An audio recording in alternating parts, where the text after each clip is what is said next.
Hey, everybody. Grant Miller here, Miami Community Newspapers. I'm with Dr. Zuchner. Is that how you pronounce it? That's right. Pretty close, right? Pretty close. It's complicated. You're with All Us Research Program. The All of Us research program. Before- All of us. That's all the of point. us. That's the point. Kumbaya, that song, right? All of Okay. us. All right, let's talk about you. Wrong interview. Why is everybody picking on me? Yeah, intellectual so high, Doc. Okay, where were you born? I was born in Germany, actually. What city? Berlin, East Berlin. Wow. And Yeah. where'd you go to school? And then my parents moved me to Dresden. Where's Dresden is a city. It's about 90 minutes south of Berlin. that? Okay. Very nice city. Should visit. And And after the wall came down, I moved to West Germany, Hamburg, Frankfurt. Eventually came to the United States in 2003. Did you go to school here? No, Where'd you no, go to that was I went to med school in Germany, trained there, and then did a research training at Duke University, and then joined the faculty there at Duke University. So you get your MD from there. Where do you get you got a PhD too? Hmm. What's your PhD? It's in neuropathology. Okay, it's basic brain Okay, science. I was just okay, saying, speak neuroscience. English to us. Yeah. What is that? Neuroscience. So it's a science that deals with your brain, how it works, how it is composed, how it what diseases it suffers. So, as a parent, you go. So you're in medical. You got your medical degree. You're Mhm. working. Yes. How do you have time to get a PhD? Do you stop? Oh no. The PhD is sort of part of your education already. You have to dedicate time to that. You're not working and doing a PhD. So You've been in school, and how many years was that? yeah, PhD? a long time. Probably like after high school, another 10 years of training, school, training. I got you. You trained. Yeah. So you went to Duke, Mhm. worked there. But, for a while. it's the truth is, in my line of work, even now, you have to keep learning. Things change every 10 years, every 5 years. Things are different. Right. That's So You know- it's probably true for many of us, right? in any business. You have to. In any medical. People's lives depend on it. Yes. Okay, so you went to Duke. Yeah. Good basketball. Did you go to any basketball games? I there? did. Okay. A couple. It's nice. Hard to get in those basketball games. Very hard. Very special. It's unique. What's the gym called? I forgot. It's like the dungeon. Coach K or What was the gym called? There was a name for it. Heron Indoor. Yeah. There you go. Okay, there we go. Tommy's on top of it. Great. Okay, and then after Duke, what happened? Then, as you remember, Donna Shalala became president of this We're very university, good friends with her. She's the best. and she recruited a lot of people from Duke. Really? Yeah, that was about 15 years ago. And she brought you in. Eventually, I was part of a whole group of geneticists. Well, I got to get a picture of you and me. Hey, Donna, how you doing? Yeah, we came all down here, and we built this. I'm texting her right now while we're talking. Oh, great! You do that. Oh my God! No, that's great, actually. Okay, so go ahead. So we, built an institute for human genomics Right. and a brand new department for human genetics. Where? At the University of Miami. And from scratch almost, and now 15 years on, this department was just ranked the second best department in the United States for genetics Okay, so here in Miami. People don't know that. Many people don't. Miami's medical world is kind of the tops. A lot of great things come out of Yeah, Miami. yeah. So explain genetics before we get on to all of us. Let's talk about genetics. Not everybody knows. The doctor says you're genetics. What does genetics really mean? Genetics is really fundamental because it is so much of what we are. We get this is what we inherit from our parents in the first place. So what you give to your children, they get 50% from you, 50% from your wife, and it determines a lot of things, how you look like, um, maybe the diseases you may get, may not get, the resilience you may have towards diseases, if you're athletic or not, is partially determined by genetics for sure.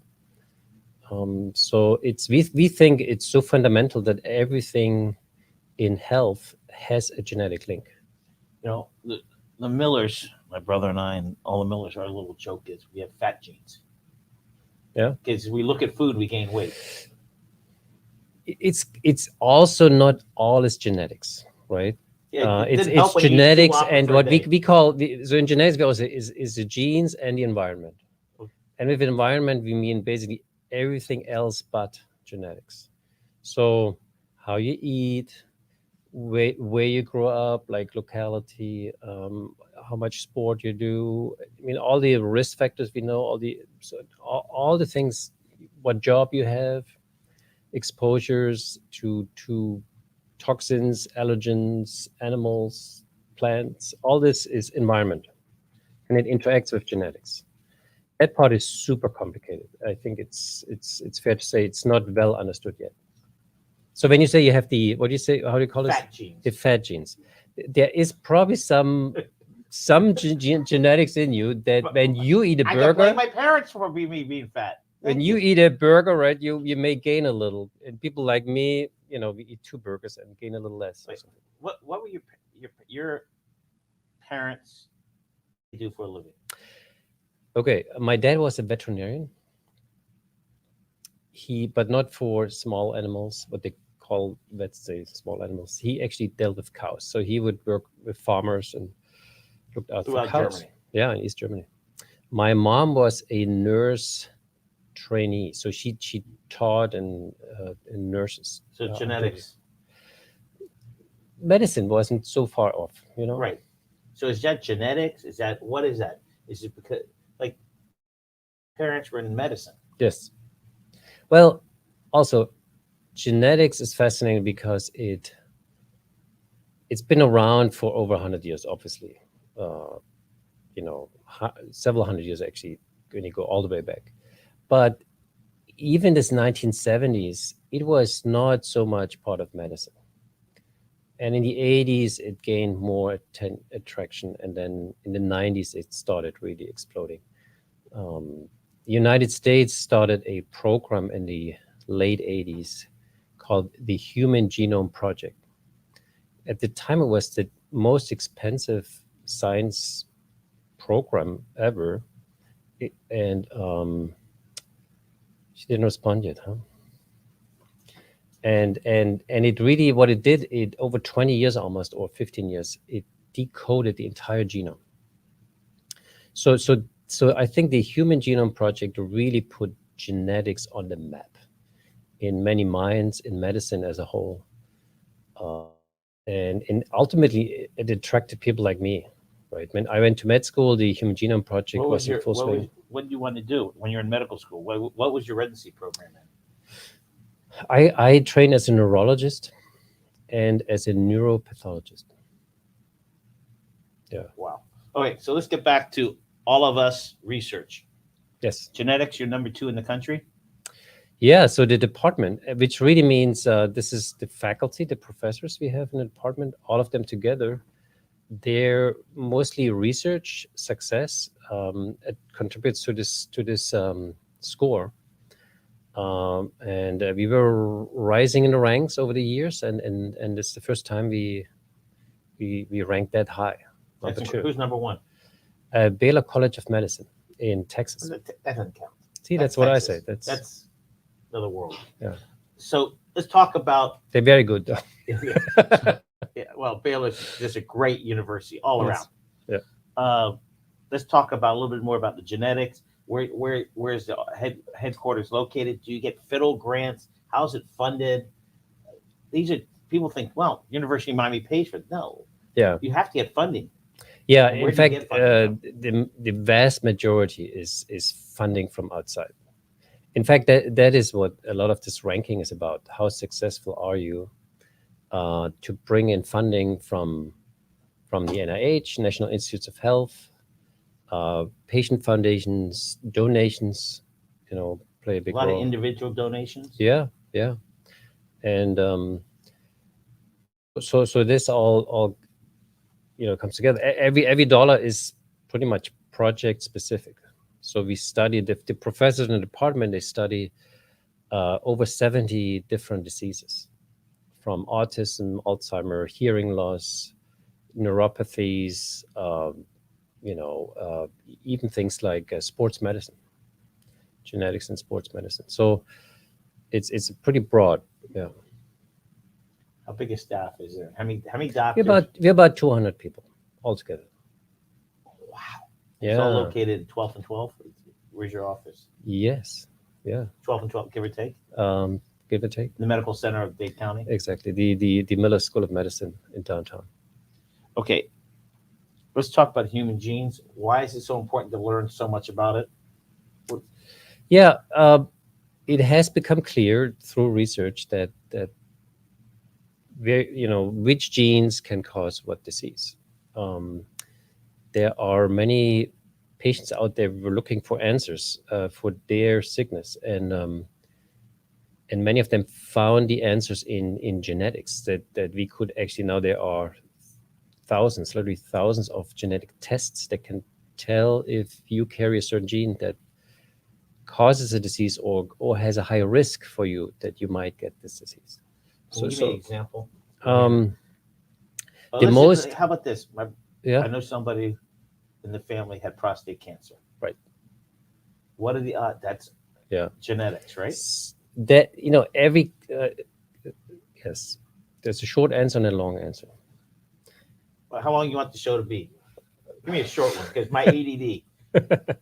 So And then they had a family member had liver problem. yeah, So how do what is your many chance? diseases we know there's a genetic component, but as of today, we don't know how to exactly measure this component.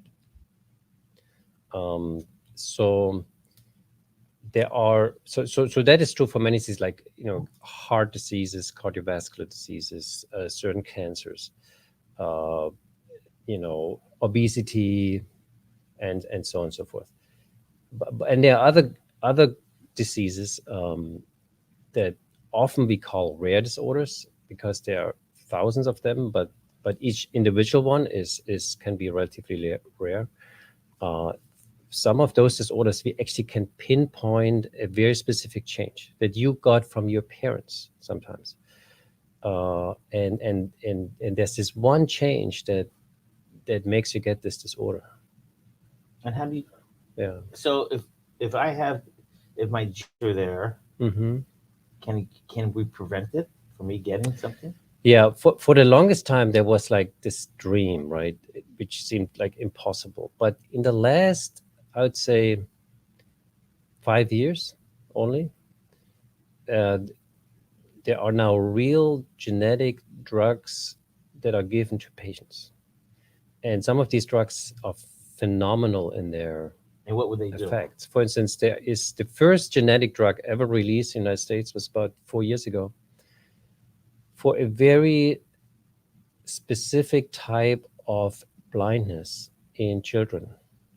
And you have to have this gene. If you don't have this gene, the cause of your blindness, it would not do anything. But if this gene is the cause, these kids started seeing again. After a couple weeks of treatment, they would have vision of 20/20. Unbelievable. There are drugs now for diseases they call spinal muscular atrophies. Essentially, these babies, their muscles are very weak. There are many types of these types of disorders, but there's one particular one where there's now a genetic therapy. These babies seem to start a normal life. They don't get the weakness after genetic therapy. So there is a lot of hope. Generic Genetic therapy, yeah. I like There makes it is, more clear what this is. yeah. So there is a lot of excitement. In fact, in some ways, the COVID medicines, the RNA vaccines from Pfizer, BioNTech, and from Moderna, they are essentially it's a new kind of drug, and they're essentially genetic vaccines. That's why some people are skeptical. But Why are they skeptical? well, because they use the knowledge that is gained from genetics. Um, but the vaccine, what they use, is so-called RNA. It's a sort of a sister molecule of DNA, and you inject this RNA to sensitize your immune system, right? So it doesn't integrate into your genome. It is after few days, it's out of your body. But your immune system got a hint, and got activated. So this is how they work. The fear was around if it gets somehow influences your genes, but it certainly doesn't. What research are you working on particularly right now? So I am personally, I'm very focused on these so-called rare disorders that affect your nerves and your brain, where you can find hundreds of different genes that you can make a real diagnosis. And we also, so we working on finding these genes. There's still many that haven't been found. There are many people out there who haven't gotten a diagnosis. So we really want to help expand, and give people real diagnosis. Um, and then on the flip side, now we started to really work on genetic therapies. So we have several projects that we work on right now, and I'm hopeful that in a few years' time we will see some real change there. When using the word therapy, Mhm. you say genetics, and Yes. when you say therapy, but I can understand it more that Yeah. you're working, and it was like a therapy to fix some issues. Yeah. So traditionally, medicines like aspirin, Advil, for instance, they are chemical. What they are, in a sense, they are chemical molecules, and scientists have tested thousands, if not millions, of variations of these small chemical substances, right? And eventually found something like Advil. In genetic therapy is different. You really influence the genes that are in you. So you often use genetic material actually to get it into those cells, and then you make small changes to the DNA, which is pretty astounding. Well, Yeah. what's your biggest accomplishment now Hmm. as a grown man, and what was your biggest accomplishment when you were at Duke? So from Duke to give me an Well, accomplishment you felt was real big in Duke, and now, you know, yeah, what as a team, it could be you and your team. absolutely. I mean, we keep pushing the boundaries to give people an answer, right? So there are many patients out there who who have a weakness. They can't walk anymore. They don't feel anymore. They might be in a wheelchair, and no doctor can tell them why that is. Okay, and often it's genetics. And it's And sad. It's sad when you hear people go, the doctor, they can't figure out oh, what's wrong with me. it's not uncommon. You get a diagnosis for sure, but you can't what is really the cause, what really started this. That is often not possible, and but increasingly it is possible. So when I started, um, the genetic revolution just took off. So we found at Duke, we found a number of these genes that gave many people an answer, and we keep doing this. It's fair to say that every day there are thousands of people in the world that get tested.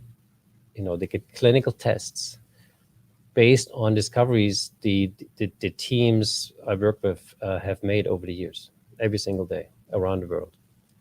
So yeah, that's the beauty of genetics. You can also, what we find here, that is the same is true around the world. So it's very nice how you can influence the whole human race.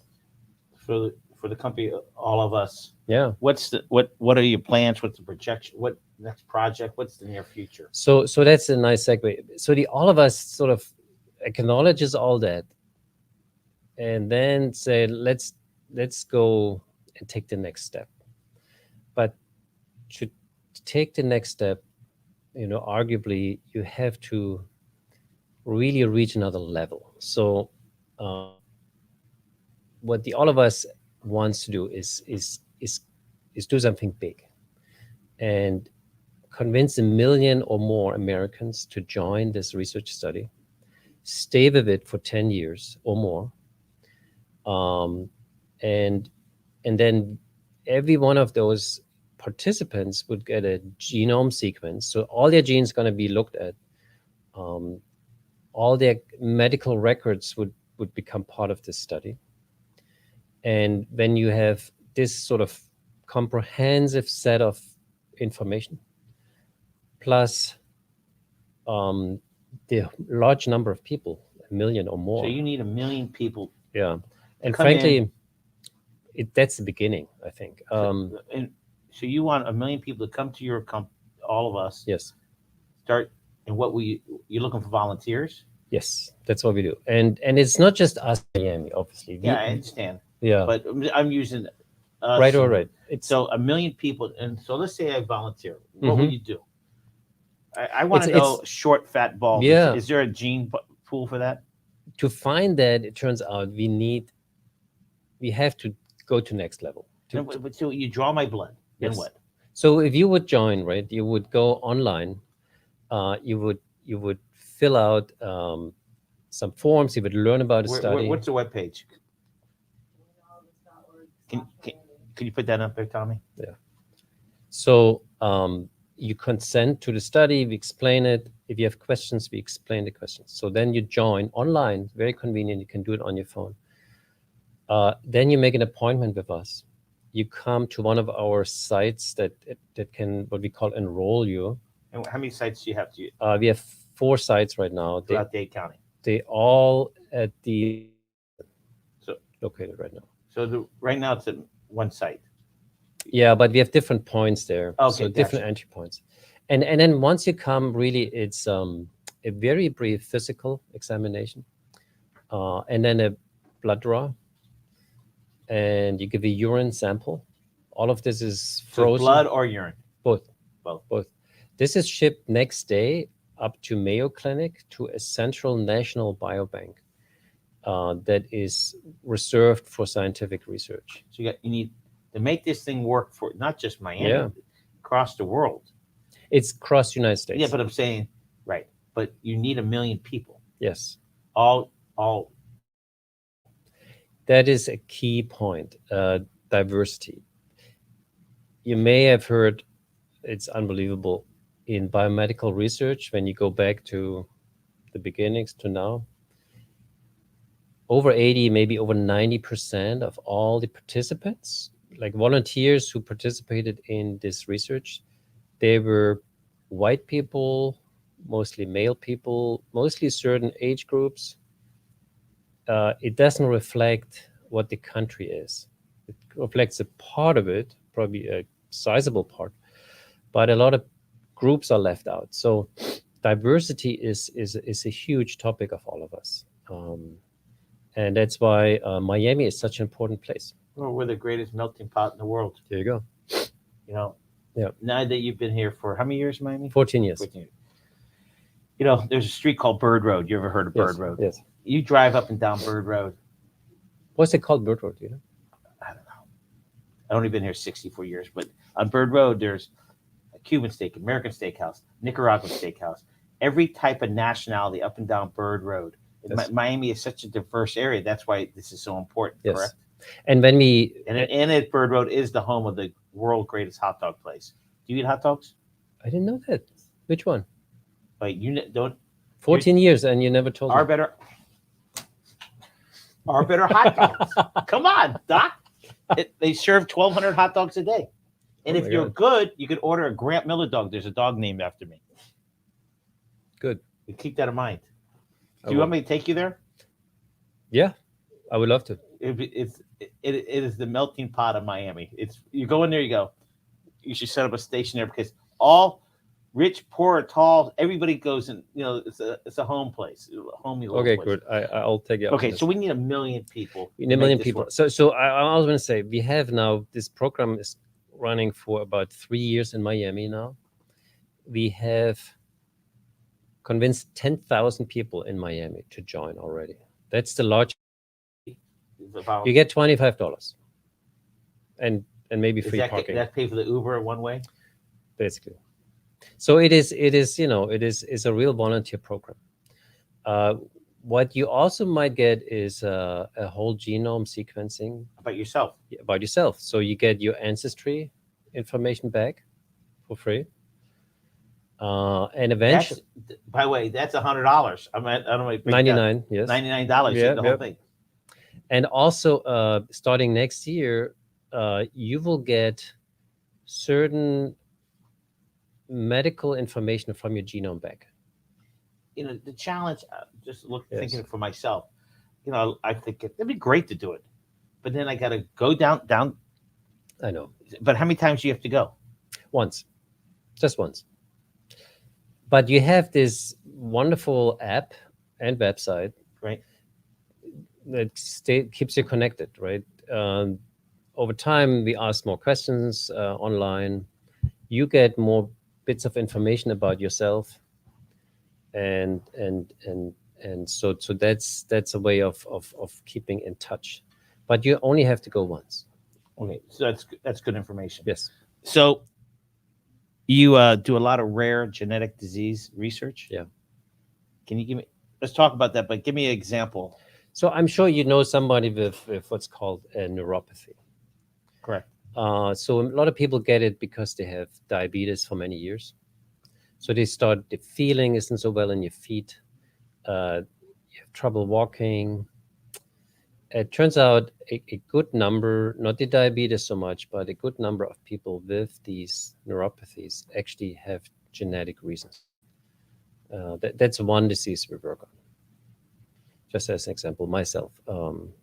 As I said, others are hearing loss. You can make often genetics is at the root of hearing loss. We have a very large Alzheimer's program. In Miami, it has a big. Yes, genetics Alzheimer's program. Yeah, it's very to study that. Yeah. So the all of us will enhance all of these topics, right? There's no question. Doctors that you have working with you, they're from all over the world. Correct. It's a we're like Miami, it's very diverse. And I just wanted to say the participants in the all of us in Miami, the 10,000, 85% of them we consider sort of what we call of underrepresented in biomedical research. That's a mouthful. But what it means is traditionally these groups have not been part of biomedical research, so they missed out. See, the danger is, or the danger, but the disadvantage could be that as medicine becomes more genetic, and there's no doubt about it, genetics is about your genes and your ancestry. And if every research and then the medications that come from this research is based on a certain group of people, like white people, say, with European ancestry, then these people will benefit from it the most.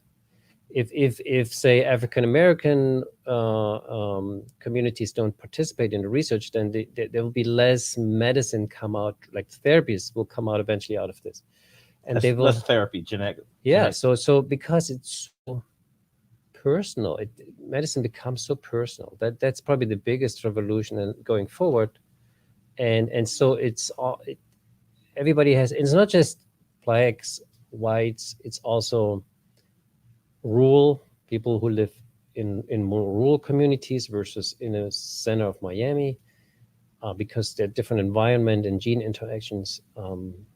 So Well, in Miami, this is not the stereotype Miami. It's not white, black, Yeah. Hispanic. We're all intermingling. So I know. now the genetics is more important than ever. Correct? Yeah. Exactly. 50 years ago it's this. Yes. Yeah. Now everybody's integrating, Yes. and so it's very difficult. Correct? It is complex, but Complex is a good word. yeah, but at the same time, there's a huge opportunity to have a better medicine eventually. The cuff, your Mm. person's going to go, what's going on? When you go socializing, everybody wants to know more about your profession. I mean, if I was going to go to dinner with an orthopedic or this type of doctor, go, how boring. This is so deep. Thank you, but I don't know, because orthopedics, my knee hurts and this and that. Well, Come on. or Dr. Kalbach, you don't know Dan Kalbach. Uh-huh. I go to dinner with him anytime, but I'm making a point. It is interesting, but for another doctor to go to with you or anybody in the medical field, because we don't know enough about genetics. We don't know enough, and I understand. It's also fairly new. How new is it? As I said, it really only took off in the 90s. Arguably maybe in the 80s, 70s, but it really took off in the 90s, and it is accelerating. So, yes. The Cancer Center, you're doing some stuff with them? Yes. What are you guys doing with them? So first of all, we take care of cancer patients. As you probably have heard, there are certain cancers like breast cancer, ovarian cancer, that have a very strong genetic component. What is that? So there are actually genes that you inherit from your parents that can put you at high risk that you will also develop breast cancer, as an example. So these women and sometimes men, they need to know about this. They need to, if they want to, of course, they can prepare. They might want to have much closer monitoring if they ever develop a cancer. As you know, some of these patients go as far as removing their breast, like Angelina Jolie has done a few years back. So there are certain treatments or management. She removed them. Why? To avoid getting breast cancer. Really, yeah. I mean, it's very sort of brave step. Wish there were better ways. But these are some of men do get breast cancer. Yes, it's rare, but it happens. A couple of percent, 1%, 2%. Yeah, a few percent. Yeah.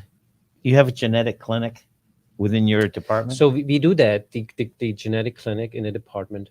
But what we also do, I want to point out, we have professors in the department who work on epigenetics of cancer.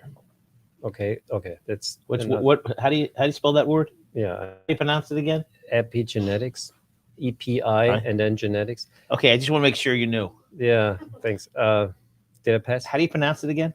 Epigenetics. Okay, is that right? Yeah. Okay. You're asking me? Yeah, I don't know. So that's yet another world out there in the in what the family of genetic research is. It's that the genes don't live in an empty environment. They surrounded by a cloud of other molecules, and those are called epigenetics. And changes of this surrounding environment in your cell can also influence how your genes act. So in cancer, it turns out this is a very important mechanism. So we have a very strong group that studies this, sort of genetics, epigenetics of cancer here in Miami at the Miller School. Yeah. I got to go back about joining your organization. It seems so easy. You guys open on Saturdays? Sorry? You guys open on Saturdays? So Monday through Friday, I need to come. Yeah, good point. So you remember... We're not open on Saturdays right now. Like the All of Us... yeah. Okay. Program. So all of us are not open on Saturday. So we got it Monday through Friday. Yes. All right. So I get there do I call or just show up? You can call. That is the best, especially during COVID. We used to be like show up. During COVID, it's the best to make an appointment. And the phone number is We'll put it on. 305-243-8380. Very good. Okay, or go to your webpage. Or go to the It website. seems like The most convenient part is if you already have a medical appointment there, or a family member has something to be checked out, AUM. to make an appointment around that time, and we can accommodate, and then just spend another 30 minutes there and get part of become one part of the the study. challenges, other than the research, is getting people blood and urine. Yes. That's the hardest part, getting 1 million different people. Yeah, it's a lot of work. And then the files, when you sign up, all that's private. Yes, Correct. there's huge effort and amount of work to make sure this is private, this is secure. As I said, it's a national program. There's an incredible focus on that piece, especially when you talk about diversity. We don't want to have anyone feel that they join something that is somehow can be misused. It's that's a huge topic. So I think it's as safe as it can get. It's de-identified. As soon as you join, your name will be removed from all the records, and your home address, your phone number, all of this. I just want you to know, when I was, I'm used to that. Yes. Because when I was born, I didn't have a name for a month. So you don't have to take your name off. I didn't have 1 month. I didn't have a name. That's a true story. That's on your parents, though, right? Yeah, it was on my parents. I was the fourth boy. And they thought I was going to be a girl. They were praying for a girl. They got me. No name. So even today, you don't have to remove my name. It's already removed. Yes. It can't be so. But it's so important now listening to you. Yes. How important it is to do this. This is not about me. This is about deep research that could help down the road. COVID, if it taught us anything, I hope, is that we can beat this when we are rational and we use data and we do research, and hopefully use what we learn from research. Medicine is the same, and I think because of genetics, and I think the next decade and maybe decades is going to be revolutionary, but it will involve entire populations. It's when I started, it was all about finding a family with a certain disease and studied this one family very carefully. It's still about that, but we have to scale it. It like 1 million people in one study is unbelievable. But guess what? There are already studies out there with more than 1 million people in one study. Yeah, so, but in Miami, for us diverse people, I just want you to be aware. Yes. See what she says? Oh, hey. That's Congressman or Donna Shalala, or past president of the University of Miami, who they work together. So if you do this, it's important not just for Miami, but for across the world. Yeah. And Miami is really important because we're very diverse and we're very a melting pot. So that's even more important, correct? That's correct. Absolutely. That's why I believe we play a special role in this national program. Places like Miami do. Mm-hmm. So we got all the information out now. Now the real test. Uh-oh. I want to find out how good a doctor you are. Uh-oh. All right, ready?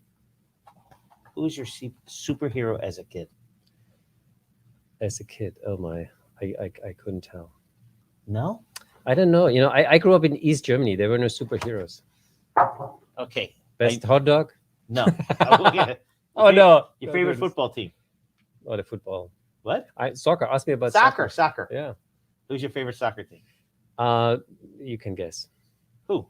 Germany. Okay, that's good. By the way, there is nothing better. I'm a sports guy. There's nothing better in the world other than the World Cup, because it's country. I love it. It's just. And by the way, Jill Ellis, as you know who she is, the soccer coach for USA. She lives in Miami. Just moved to California. Okay. Oh, I didn't know that. Next question. You ready? Your wife's birthday. Go. September. Good. 3rd. You sure? Yes. Children's. Go. 3. Birthday. Oh, come on. October 3rd. What else? June 24th. Okay. October 3rd. Yeah, I know that. Okay. You had Twice. twins. Twins. Yeah. You got a mother-in-law? I got a mother-in-law, of course. Happy birthday. It's her birthday. You can save lives. I won't answer that. Won't answer that one. Okay. You know, my wife will remind me of her birthday. Your favorite burger, whether it's in Miami, at Duke, or Germany. Where's your favorite burger? Favorite burger. Tough one. You save lives. Okay, here's another one. All right. It's not gonna stop. Favorite pizza Favorite place? pizza, probably in New York. Which one? Do you know? Probably somewhere on the corner, you know, nondescript.